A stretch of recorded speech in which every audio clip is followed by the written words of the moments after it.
Muy bien, bienvenidos a nuestra segunda parte de ese seminario, La Desolación de Jerusalén. Continuamos, pero con una oración primero. Nuestro querido Padre que estás en los cielos, gracias por la oportunidad de estudiar. Bendiga a los oyentes donde estén. Bendiga a nosotros aquí, el equipo de la técnica, todos los que participan, y guía mis palabras, querido Señor, porque lo que estudiamos es información urgente, información de gran peso. Es una información destinada a nuestra generación. Te alabamos, querido Dios, por tu misericordia, y si nos dejamos caer en tus manos, nos vas a conducir a la verdad siempre. En el nombre de Cristo. Amén. Bueno, saludos también a Brasil. Me enteré que algunos están escuchando desde allá. Quiero aquí aclarar una pregunta, una observación sobre el texto de Joel, primer capítulo. Dice Gabriel que Joel dirige sus palabras a los ancianos y después les dice, ha acontecido esto. O sea, suena así como los ancianos están aquí o aquí, ¿ya? Y ha acontecido algo a través de esas generaciones.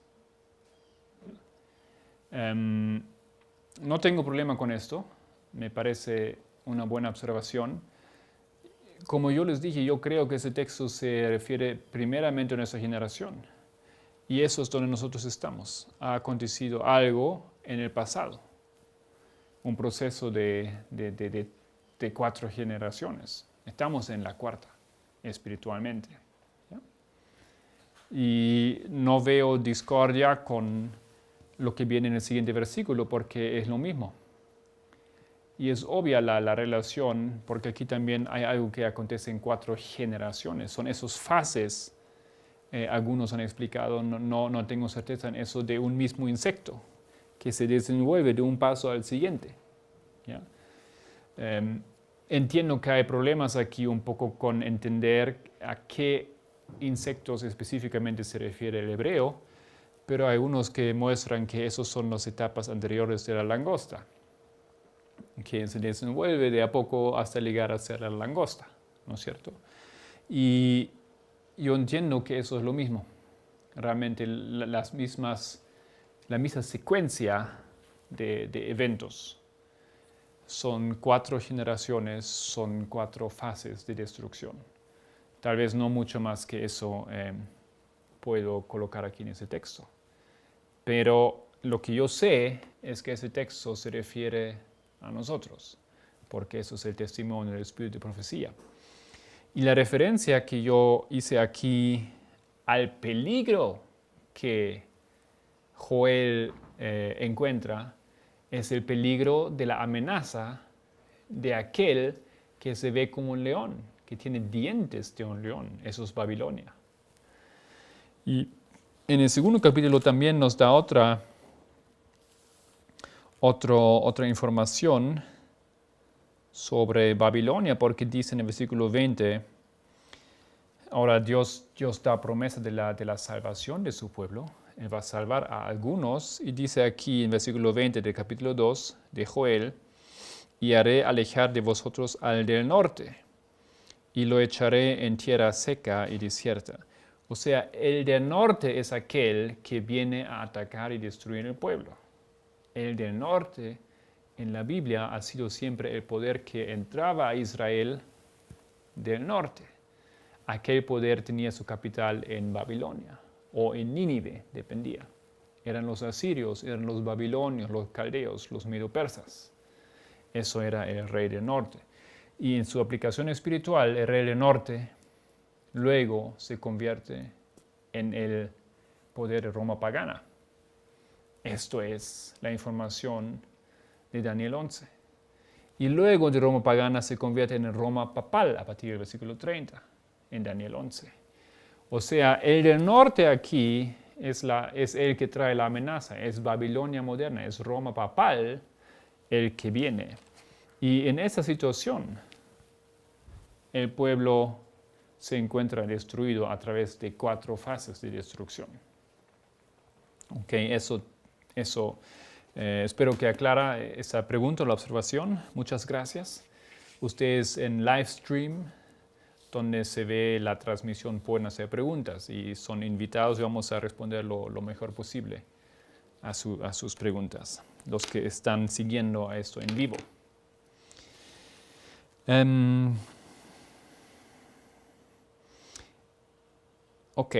Antes de comenzar ahora con la cronología de los eventos, un último texto es Amós 9:11. Amós 9:11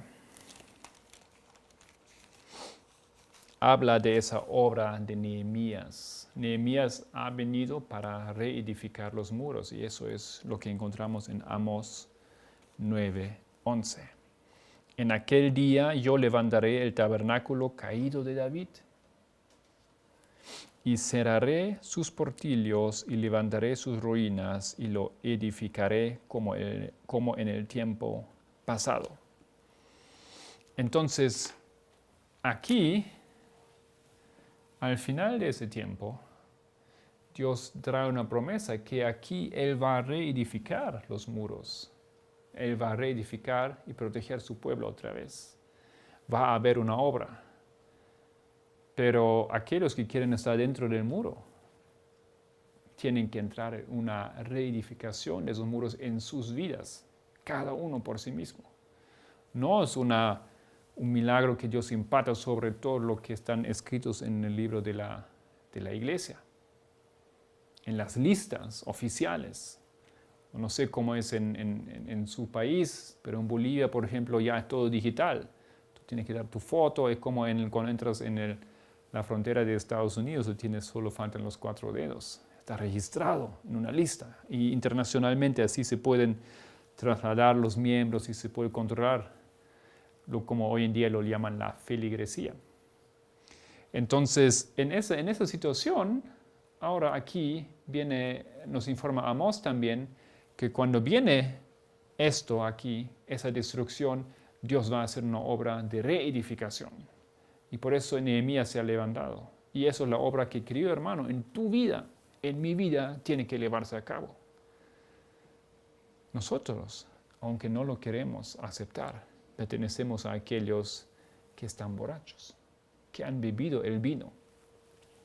Y les invito para que continúen en esa presentación, escuchar cómo lo estoy defendiendo a ello, porque es un proceso sublime, un proceso del cual nosotros no estamos conscientes. Cuando entramos en la iglesia, muchos de nosotros ya hemos bebido desde el inicio un vino fermentado, sin saberlo, pensando que ya todo es bueno que hemos escuchado y que se nos han enseñado.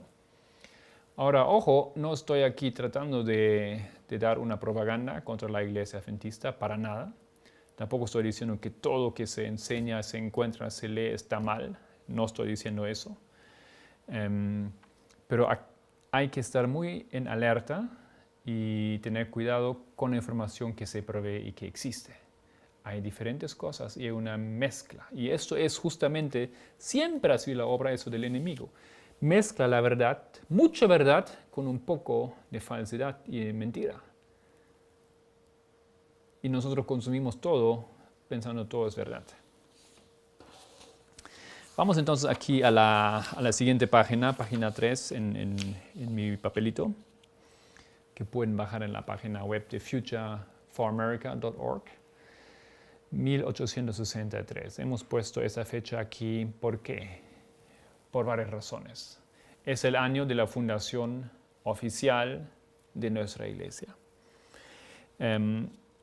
Pienso yo que aquí ya comienza un proceso. Eso es el subtítulo de nuestra presentación, los eventos que convirtieron la iglesia de Filadelfia en la Odisea. 1863, la iglesia se establece en la convicción que es necesario de formalizar su movimiento. Ha sido un movimiento nada más hasta aquel entonces. 1863 se toman las medidas de anotar, de legalizar, de poner ese movimiento en una estructura eclesiástica. Tener aquí un grupo que es una iglesia oficialmente aceptado. Las circunstancias históricas, no obstante, nos dan cierta luz sobre esos eventos y tengo yo la convicción que Dios hubiese querido guiar a su pueblo de otra manera. Él había dado a su pueblo un profeta. Y ese profeta empezó a luchar por esa encomienda, esa tarea que recibió. Y tenía que luchar por guiar al pueblo, mientras que se empezaron a levantar muchos a dudar en esa guía, en esa luz, en ese encargo que el profeta recibió. Bueno, en 63 se forma la iglesia. ¿Cuál es el problema? Nosotros tenemos una historia que creo es una historia paralela, y es la historia del pueblo de Israel. En todos sus detalles nosotros repetimos esa historia. Cuando el pueblo quiere un rey, nosotros encontramos una historia paralela a nuestra historia cuando ese pueblo también quiere formalizarse y ser como las otras iglesias. ¿Por qué queríamos eso? 63, en esos tiempos, en los Estados Unidos hubo guerra civil. Y si un joven adventista era llamado para el servicio militar, y eso era en contra de su convicción, contra su fe, él no tenía remedio.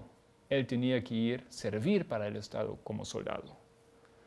Pero ¿acaso nos preguntamos, no tenía ese Estado cristiano, no tenía provisto de alguna manera cómo un joven que tenía la convicción de no querer matar podía evadir ese servicio militar? Sí, había.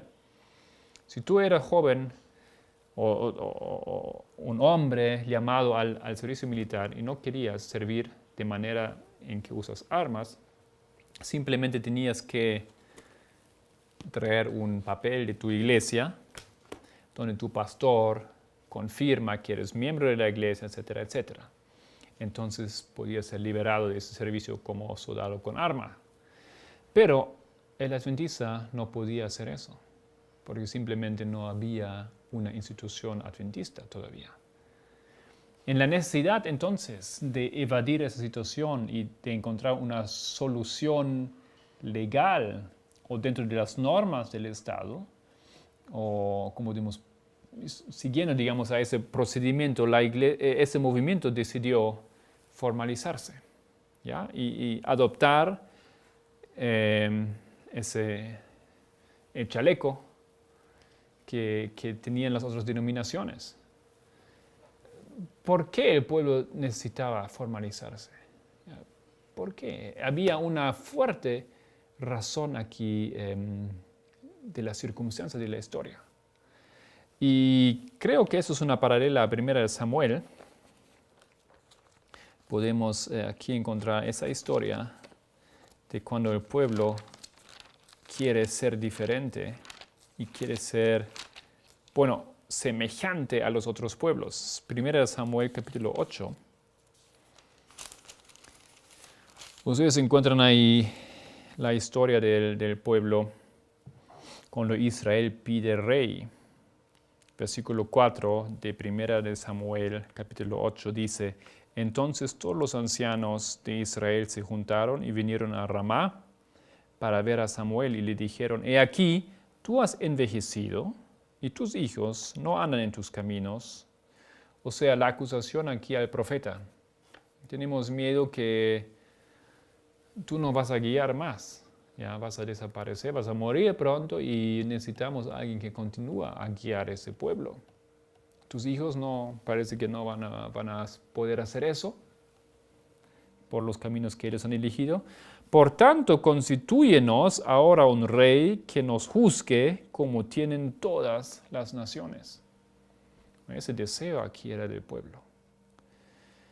Pero no agradó a Samuel esa palabra que dijeron, danos un rey que nos juzgue, y Samuel oró a Jehová.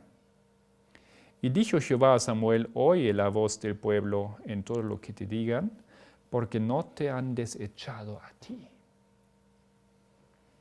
sino a mí me han desechado para que no reine sobre ellos. Entonces, en ese proceso de que la iglesia, o de que ese movimiento, el pueblo de Dios, quiere un rey,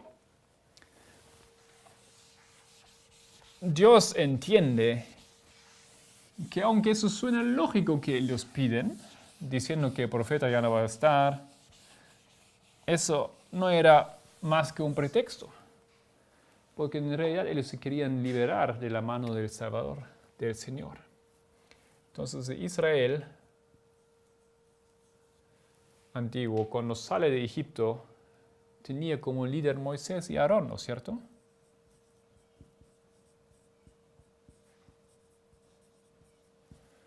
Después, ¿quién lideraba al pueblo? Jueces. Jueces y profetas. También profetizas. Así ha sido el diseño del Señor. Él colocó una persona espiritual, profeta, jueces, sobre su pueblo. Pero el pueblo no quería eso y en ese momento pide un rey. Y lo dice claramente como las otras naciones. Entiendo yo que Israel espiritual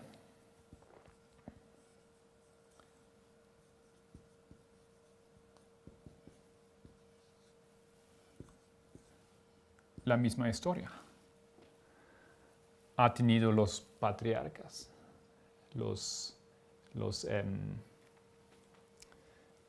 como decimos siempre, teníamos Mila, teníamos Jaime White, Bates, Fitch, Hale, Loughborough, etcétera, etcétera. ¿Ya? Después el pueblo recibió una profeta, una profetisa, no desde el comienzo. ¿Ya? El don profético se reveló en 44. ¿Ya? Pero el pueblo, en un momento, acude a la idea de querer tener una formalización y quiere tener una organización como lo podemos, ¿no? No es que Dios no estaba en la elección del rey, Dios le provió, lo ha provisto, ¿no es cierto?, a Saúl, después a David, Salomón y otros reyes también, su bendición estaba ahí, pero claramente Dios vio que ese deseo nació del deseo de liberarse de la guía del profeta, de la guía del Dios directo a través de ese profeta. Les era desagradable. Vamos a ver que ese deseo aquí en aquel tiempo, hemos visto que nació de las circunstancias, de la situación política, no tanto por la necesidad de organizar eso, porque se puede organizar un grupo también sin estar dentro de esa formalización. ¿Ya? Entonces, y vamos a ver que se ve luego, poco tiempo después, que ellos también se querían desatar. El movimiento milerita adventista se quería desatar del profeta que Dios le había dado. Entonces, abrimos también, por favor, aquí 1 Samuel, capítulo 12, versículo 17. Antiguo Israel, Israel espiritual, Israel moderno. Versículo 17 de 1 Samuel 12, no es ahora la siega del trigo. Yo clamaré a Jehová y él dará truenos y lluvias para que conozcáis y veáis que es grande vuestra maldad, que habéis hecho antes los ojos de Jehová, pidiendo para vosotros rey. O sea, tal vez unos dicen, sí, era necesario por organización, pero aquí Dios dice que claramente era un deseo, detrás de un deseo maligno. Mal han hecho, porque los pidieron ese rey. 19, entonces dijo todo el pueblo a Samuel, ruega por tus siervos a Jehová tu Dios, para que no muramos, porque a todos nuestros pecados hemos añadido este mal de pedir rey para nosotros. También podemos leer Oseas, capítulo 13, por favor, después de Daniel, el libro de Oseas. 13, versículo 10. De versículo 9 podemos empezar. Oseas 13, 9. Te perdiste, oh Israel, mas en mí está tu ayuda. O en inglés dice, te has destruido, oh Israel, pero en mí está tu ayuda. Tenemos aquí en la historia de Joel un proceso de destrucción dentro del pueblo. 10. ¿Dónde está tu rey? Para que te guarde con todas tus ciudades. Y tus jueces, de los cuales dijiste, dame rey y príncipes. Te di rey en mi furor y te lo quité en mi ira. Queridos hermanos, creo que necesitamos ver esa historia con mucha cautela. Dios ama a su pueblo, Dios ayuda y en fin, Él también cumple ese deseo de su pueblo, pero Él sabe que no ha sido un deseo puro ni una idea buena. Lo advirtió, igual lo querían, entonces reciben el rey con todas las maldiciones que iban a venir. En su furor le dio el rey. Yo quiero decir que Israel espiritual, la Iglesia Adventista del Séptimo Día, no debería no hubiese necesitado esa formalización, yo creo. Y que el pedir la organización, como los otros, era una necesidad que Dios después también ha admitido. También Él no se retractó, Él estaba ahí, pero no era la solución que Dios había querido dar. Una cosa que aquí nos ayuda también en entender esto es la historia, es la profecía de los 2520 años que tiene que ver. No vamos a repetir esto. Los que no han estudiado esa profecía, hay suficiente material. Hemos grabado aquí en 11, 12 presentaciones. Está accesible en internet. Va a estar en mi página web, librito.org. Estamos ahora colocando también todos los videos ahí. Pronto van a tener esos videos también. El hermano Leo Ortiz también ha presentado en varias ocasiones sobre esa temática. Así que simplemente vamos a repetir un poco. Los 2520 aquí. Los que han estudiado esto recuerdan que hay una fecha, 723, donde 2520 años comienzan sobre el pueblo específicamente de Israel, los 10 tribus del norte, ¿ya? Israel o Samaria, dando fin a esa profecía en el año 1798. Eso es la dispersión del pueblo. 1798 termina esa dispersión, ya la persecución sobre el pueblo de Dios, comenzando en Israel antiguo o literal y terminando en Israel espiritual. Tenemos un segundo cumplimiento de los 2520 años en el año 667. Cuando se conquista también a las tribus del sur, a Judá. Y esto nos llevó al año 1844. En esos 46 años, Dios estableció un pueblo. y aquí lo que estaba disperso estaba reunido otra vez. Aquí hay Israel espiritual. Esos son los dos segundos, 2520. Pero esa profecía es una orden de comentar esa profecía, de dar esa profecía, una vez que hay un proceso de arrepentimiento en la vida del profeta Isaías. Y si usted lee Isaías 6, usted ve que Dios le purifica, le da el carbón para purificar su lengua, y luego él tiene que proclamar los 2520. Y en Isaías 7, él recibe una profecía, y esa profecía es una profecía de 65 años. Dentro de 65 años iba a caer este país, o Israel. Y en 65 años iba a caer Judá, lo que está implícito en esa profecía. ¿Ya?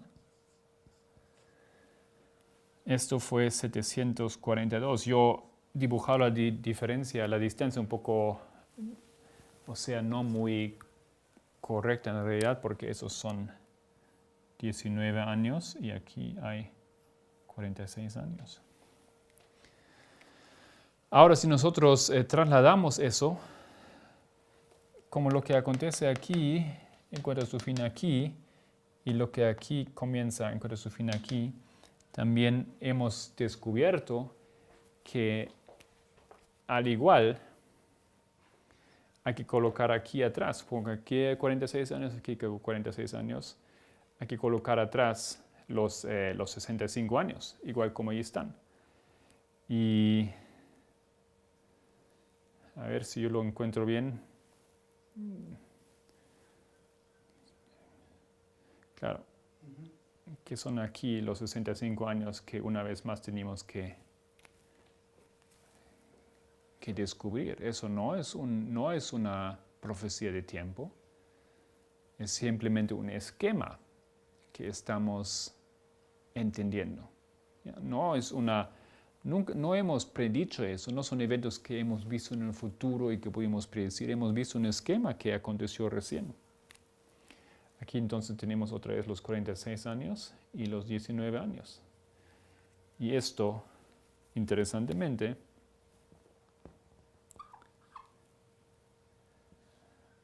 es el año 1863. ¿Ya? ¿Por qué hago ese énfasis aquí en esa fecha? Creo que esa fecha está establecida proféticamente. Los 2520 han sido una verdad que ha sido muy atacada. Muy atacada. Gente queriendo ver en ello la obra del diablo. Gente que simplemente dice que ya no es válido para nosotros. Y todos aquellos, o la mayoría de aquellos, yo he visto que ni siquiera lo entienden esa profecía, ni siquiera lo han estudiado. Han estudiado lo que dicen los papeles oficiales o semioficiales o papeles de aquellos que trabajan para la organización y entonces lanzan unos documentos en el internet, por ejemplo.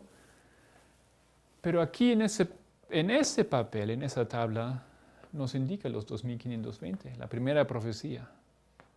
La primera profecía que está en ese diagrama, del cual Elena White dice ha sido guiado por la mano de Dios y no debería ser alterado. No sé. ¿No es suficiente esa información para nosotros?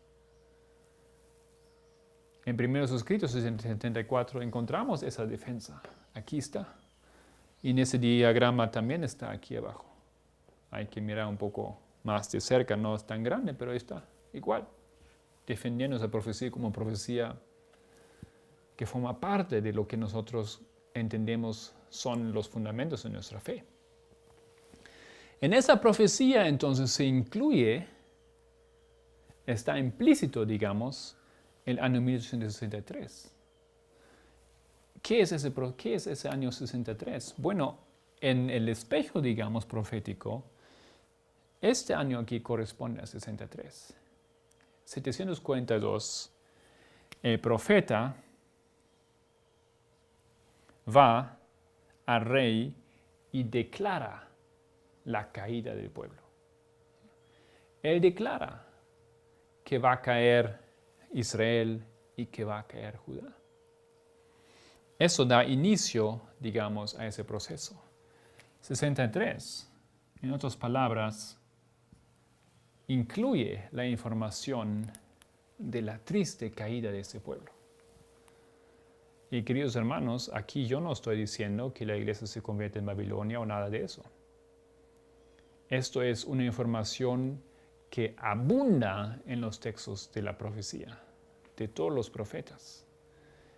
Vamos a encontrar que todos los profetas advierten a Israel de su soberbia, de su estado de estar ciegos, de estar ebrios y de que ellos solamente un remanente va a ser sacado y va a permanecer delante de Dios representando al monte glorioso. Pero que la iglesia en total va a repetir la historia de Israel y Judá y van a ser llevados al cautiverio y van a caer. O sea, la idea vaga que muchos de nosotros tenemos, que básicamente siendo adventistas del séptimo día, haberse bautizado, leyendo la lección, participando en la iglesia, dando el diezmo, etc., que esos son los puntos claves para entrar en el reino de los cielos, queridos hermanos. Eso es una ilusión completamente falsa. Entendiendo bien todo eso, aplicando la verdad a todo eso, podemos decir, sí, bueno, son esos los puntos a través, pero nosotros no lo entendemos así realmente en la iglesia. Ya tenemos un concepto muy vago, muy superficial, y básicamente nos queremos sentar en un tren y ese tren nos llevará al destino anhelado. Pero esto no es la realidad. Tenemos aquí una historia que en 1863 nos abre realmente una serie de acontecimientos que nos llevan a donde la oruga y después la langosta y todos esos animalitos acaban básicamente con una obra de destrucción plena. Hemos leído 1 Samuel, hemos leído Oseas. Quiero aquí añadir un texto que recientemente yo descubrí aquí en ese libro, que también quiero en ese momento presentar. Es el libro de Daniel y Apocalipsis. Es un libro similar como lo ha escrito Urias Smith, explicación versículo por versículo. Ha sido escrita por la hermana Patricia Temple. Ella es una amiga nuestra en Canadá. Ella lo escribió en inglés, obviamente, y nosotros lo hemos podido traducir. Y finalmente, desde la semana pasada, lo tenemos impreso y se puede conseguir. Ya también existe en forma digital. Los que tienen un iPad o un otro aparato iOS, un iPhone, etc., lo pueden también comprar en el iBookstore a través de iTunes. Los que tienen aparatos ya saben cómo funciona eso, lo van a encontrar en español, en ese libro. Y aquí la hermana colocó una cita de Elena White en la página 184, que es muy interesante. Y no nos debe asustar esto, porque eso no es algo que se opone a nuestra iglesia y lo quiere repetir. Yo no estoy haciendo propaganda contra la estructura, contra la organización, todo eso. ¿Ya? Lo que importa es otra cosa. Dice aquí, eso es un texto de Upward Look. No sé si hay eso en español, creo que no hay. The Upward Look. Vamos a verificar eso, pero creo que no. O es una devoción, yo no sé muy bien, porque ese texto originalmente es una carta. Es una carta que ella escribió en 1886. ¿Ok? 86. Eso ya es bien después de cuando había ya una estructura, la organización, la iglesia. Y él le dice eso. Dios tiene una iglesia. No es la gran catedral, tampoco es la religión nacional, tampoco las diversas denominaciones. Es el pueblo que ama a Dios y guarda sus mandamientos. El que ama a Dios y guarda sus mandamientos, Él constituye la iglesia. Donde Cristo está, aquí continúa, ella entonces dando de Mateo 18, ustedes lo tienen en el folleto, en el panfleto. Porque donde están 2 o 3 congregados en mi nombre, ahí estoy yo en medio de ellos. Mateo 18, 20. Donde Cristo está, aún entre los pocos que son humildes, está la iglesia de Cristo. Porque solo la presencia del Alto Sublime, que habita la eternidad, puede constituir una iglesia. No una membresía, no un título, ni siquiera la profesión de un pastor le asegura su pertenencia a la iglesia de Cristo. Esas son cosas que nosotros hemos formalizado. Pero solamente la presencia del Alto Sublime que habita la eternidad puede constituir una iglesia. Entonces, ¿quién es la iglesia de Dios? Eso está en manos del Alto Sublime, está en manos de Dios. Por supuesto, aquí hay una información importante que dice que guardan sus mandamientos. Y sabemos que básicamente ninguna denominación hoy en día guarda todos los mandamientos. Y sabemos que el pueblo adventista sí guarda los mandamientos. Y bueno, entonces aquí tenemos en teoría, tenemos un gran grupo de adventistas que, a mi entender, forman el pueblo de Dios. ¿Ya? Pero esas cosas Dios sabe. Y nada más, eso quiero decir aquí en este punto, sin entrar mucho en esa controversia. No quiero aquí tampoco dar mucho leña, digamos, al fuego. Pero 1863 comienza algo. ¿Ya? Comienza algo que tiene su paralela en la historia de Israel antiguo. Y vemos que eso es un proceso que va ahora a tomar velocidad. 1883, ahora el siguiente punto, ya 20 años después, ustedes aquí tienen un texto de Alberto Tim. No lo tengo traducido, vamos a traducir aquí ahora. Es algo que él ha escrito. Lo pueden encontrar en la revista Ministry. Está en los archivos de la página web Ministry Magazine. Abajo tienen el link .org. Es de 1999. Él escribió esto. Como yo he trabajado esa vez en mi presentación, es como vamos a hacer una cronología de eventos. ¿Ya?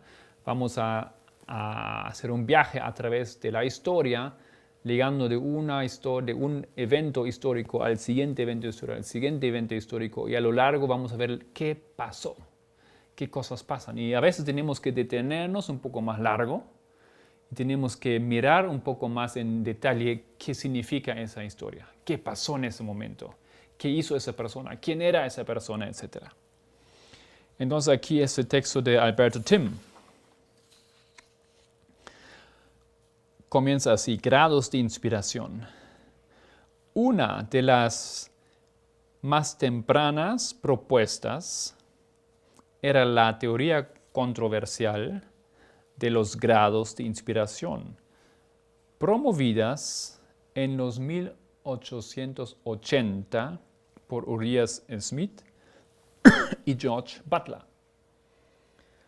Los que han escuchado la presentación de esta mañana del hermano Pippenger le han escuchado decir algunas cosas acerca de Uriah Smith. Él les ha demostrado 2 textos. Un texto donde Lena White dice que es el libro de él, los pensamientos sobre Daniel y Apocalipsis.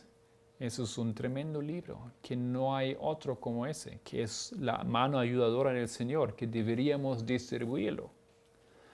En otra carta, ella luego dice que, no obstante, ella no diría que Smith ha sido inspirado. ¿Ok? Tenemos aquí, obviamente, una pequeña problemática, pero no tanto. Tenemos un texto realmente que es básicamente bueno, con algunas cosas que hay que tener en cuenta. Hay algunos errores en ese libro. Y aquí también ese mismo hombre, Uriah Smith, entonces Smith hace un error. Una de las primeras propuestas era la controvertida teoría de los grados de inspiración. Asumiendo que la inspiración divina varía de acuerdo a las fuentes originales de información que tiene que ser transmitida, Smith daba el argumento en una carta a Kenwright que los escritos de Elena White se pueden clasificar en ambas o contienen, digamos, esos dos grados de inspiración, las visiones verdaderamente inspiradas en un lado y testimonios no inspirados. O sea, lo que él hace. Y queridos hermanos, esto es una cosa tremenda que comienza en la iglesia a acontecer. En ese año aquí, 1883, Smith empieza a promover esa teoría. Elena White, que ha guiado al pueblo aquí, casi 40 años ya después, él dice que no todo lo que ella ha escrito, no todo lo que ella ha dejado escrito, lo que ha dicho es inspirado. Tenemos que hacer una separación de las visiones, donde él dice, yo vi, el Señor me mostró, vino un ángel, y las otras cosas donde ella simplemente da un testimonio. Ella ha escrito mucho, ¿no es cierto? Ha dado testimonio de sus viajes, de los acontecimientos, y da consejos a otras personas. Y él dice, bueno, eso está bien, eso ella escribe, pero es su idea, es su opinión personal, no es inspirado. No podemos tomarlo así como la palabra del Señor. Mientras que las visiones sí son intocables. ¿Usted conoce ese punto de vista, querido hermano? Es un punto de vista que hoy en día está muy popular. Es una opinión que tal vez la mayoría del adventismo ha aceptado. Tenemos algunos que no creen en ella como profeta para nada en nuestra iglesia. Tenemos el otro lado que aceptan a ella como profeta y todo lo que ha escrito. Y tenemos un gran campo en el medio donde se cree que lo que ella dijo hay que clasificar. Y ustedes, si ustedes se encuentran ahí en ese campo, lo creen porque Uriah Smith ha puesto esa teoría en la discusión de nuestra iglesia. Empieza aquí la desolación. Queremos mostrar que 83 se da así como un inicio a una obra que va a tener grandes resultados, graves resultados. Y a los frutos malos, amargos, hasta hoy en día recién se ven más completos, ¿no es cierto? Creo yo que aquí empieza el trabajo de este primer insecto. ¿Ya? Empieza aquí un trabajo de destrucción. Hasta ese momento se había defendido al espíritu de la profecía. Pero aquí viene alguien que ahora declara que ella no es profeta, digamos, en tiempo completo, parcialmente. Continúa el texto de Tim. En el año siguiente, no voy a añadir otro texto donde él habla, el mismo hermano habla en otro artículo, en The Adventist Theological Society, tomo 5, número 1, primavera 94. Eso también pueden encontrar ahí en las en la página de la Adventist Theological Society, ATS Journal, así creo que la abreviación.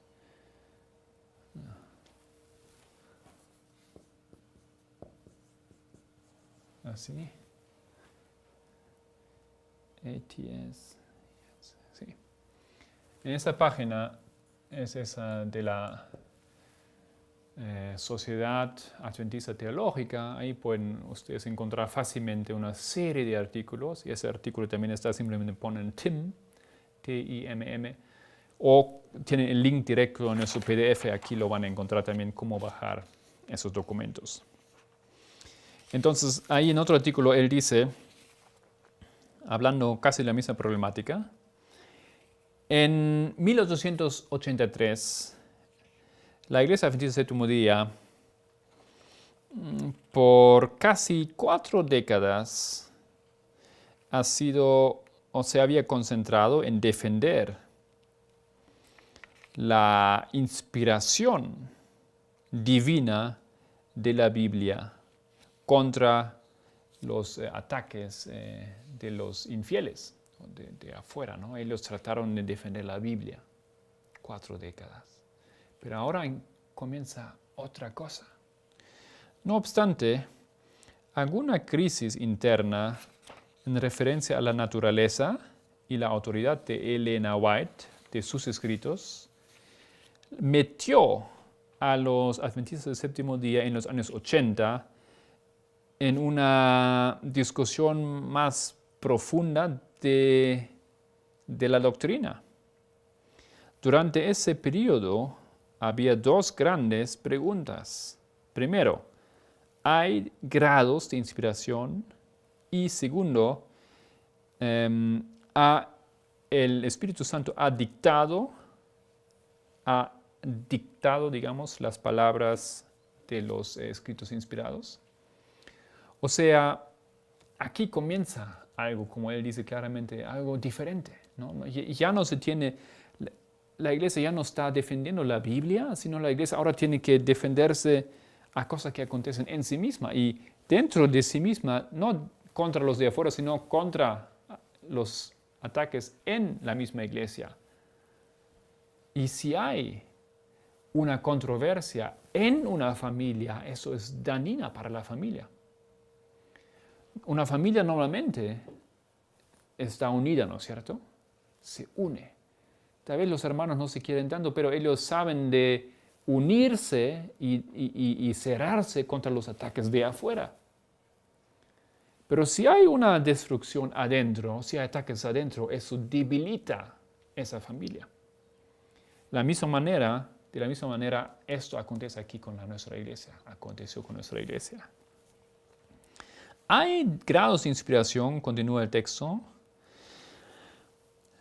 conflictos administrativos y problemas de personas o personalidad en el colegio del Battle Creek guiaron a Elena White a mandar algunos testimonios a Urias Smith. Él le escribió algunas cartas a Urias Smith, que era presidente del College Board, no sé cómo se traduce de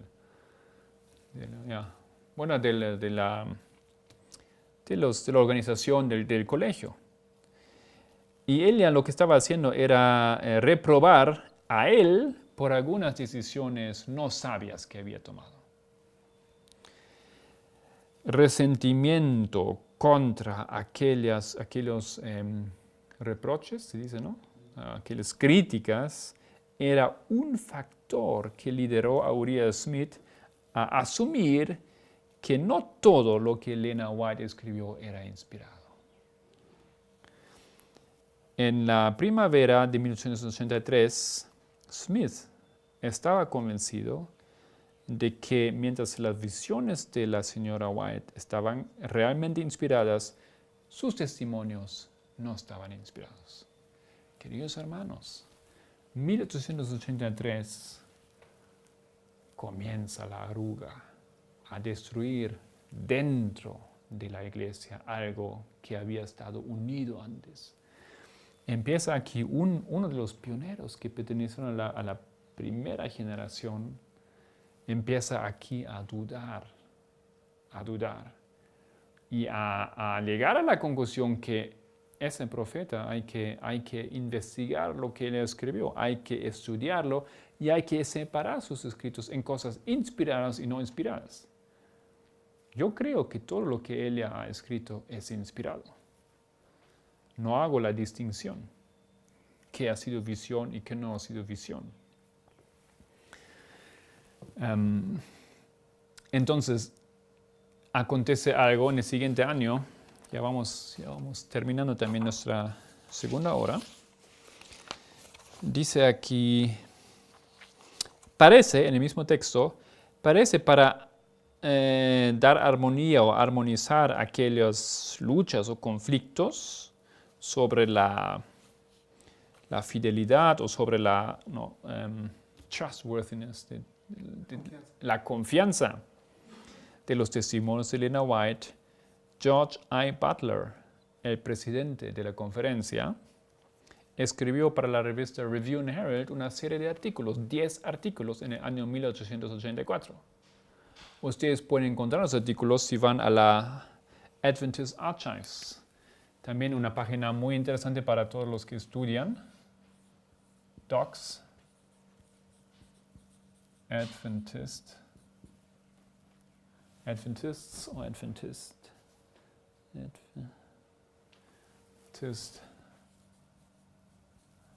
archives.org. Los archivos adventistas. Esa página reúne gran cantidad de textos del pasado, o sean de las notas de las conferencias generales o los antiguos revistas, las antiguas diferentes revistas de la Iglesia Adventista, como la Review and Herald, que es ahora aquí esa revista donde él escribió los artículos, etc. ¿Ya? Pueden bajar los PDF ahí o los formatos de déjà vu. Entonces ahí dice que ese presidente, entonces, él quería armonizar un poco esa discusión y él escribió una serie de artículos, 10 artículos sobre la inspiración. 10 artículos acerca de inspiración, en los cuales él trató de dar un argumento bíblico racional por una teoría de grados de inspiración.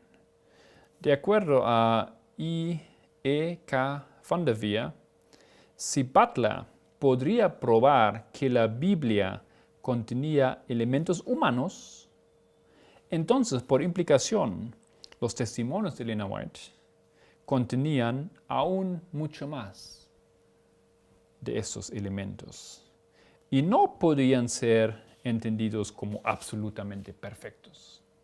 Queridos hermanos, ustedes tal vez de a poco tienen una idea de qué aconteció aquí. Viene Uriah Smith 83 y propone que hay grados de inspiración. No todos inspiraron necesariamente de un profeta. En el siguiente año, el trabajo de esos insectos continúa. Y el Saltón, creo que viene, ¿no es cierto?, empieza a profundizar esa tragedia. Y ahora ese presidente propone una idea de 5 grados de inspiración y hay que discernir, hay que investigar, hay que decidirse en cuál ese texto está. Y si hay entonces en la Biblia también algunos errores por la humanidad del escritor, aún mucho más esos errores encontramos en los textos de Elena White y no simplemente todo hay que tomarlo así como inspirado. Las consecuencias de eso son tremendas.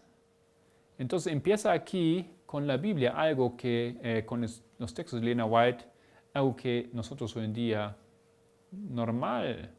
es normal para nosotros que encontramos en el estudio de la Biblia, un estudio crítico. Hay que mirar. Hay errores, es humano, no todo es inspirado, ¿ya?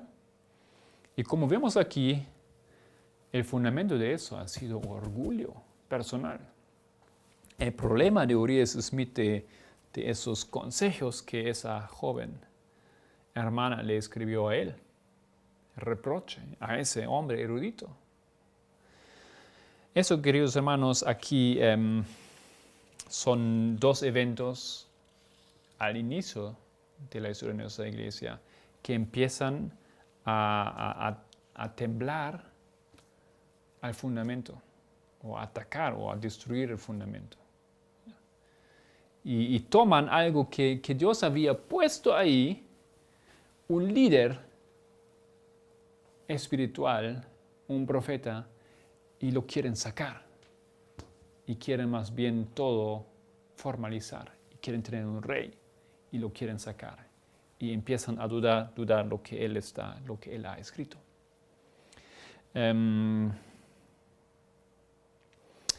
Esto en la siguiente presentación mañana vamos a expandir sobre ello. Simplemente aquí vamos a leer el último párrafo de lo que he dejado escrito en la página 4. Como Darmstadt afirma, hemos escuchado de él también esa mañana. Él escribió un libro sobre la historia de la Iglesia Adventista. Muy bueno. Como él afirma en un artículo sobre el mismo tema en la misma revista, él dice que lo que ellos hicieron aquí, el resultado de lo que Urias Smith y Butler hicieron, era la atmósfera que justamente se creó antes de Minneapolis, de la Conferencia General en 1888. Los hermanos estaban preparados para rechazar el espíritu de la profecía cuando éste quería defender o defendió los textos de Waggoner y Jones. Queridos hermanos, estamos aquí recién 40 años después del gran movimiento adventista. Ya el diablo logró de destruir el fundamento. Ya logra que el pueblo duda en el profeta que Dios le había dado.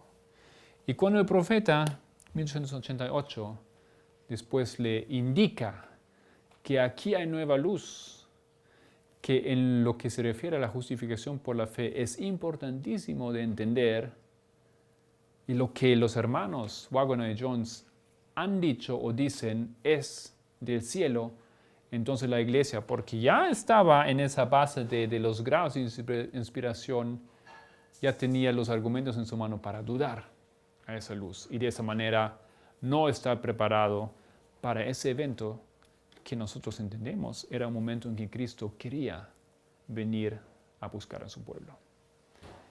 Gracias por su atención. Bienvenidos sus respuestas, sus preguntas. Vamos a ver si podemos proveer respuestas en el internet. Y les invito para que mañana continuemos juntos en este estudio, que ahora recién vamos a entrar en las cosas y en los eventos históricos que creo que nos dan muchas respuestas al estado de nuestra iglesia de hoy en día. Terminamos con oración. Querido Dios, mediante tu ayuda hemos descubierto algunos eventos y simplemente pedimos tu ayuda para que veamos todo en la luz correspondiente. Con todo amor y paciencia y esperanza queremos hacer ello. No es mi deseo para nada de atacar a alguien o destruir algo o robarle el fundamento a algo. No obstante, lo que realmente quiero es ayudar para que tu pueblo pueda reencontrar el fundamento que es la piedra de todas las edades. Querido Dios, guíanos en ese día, esté con nosotros, guía nuestros pensamientos y si tu voluntad, dirígenos para que mañana podamos continuar ese estudio. En el nombre de Jesús, amén.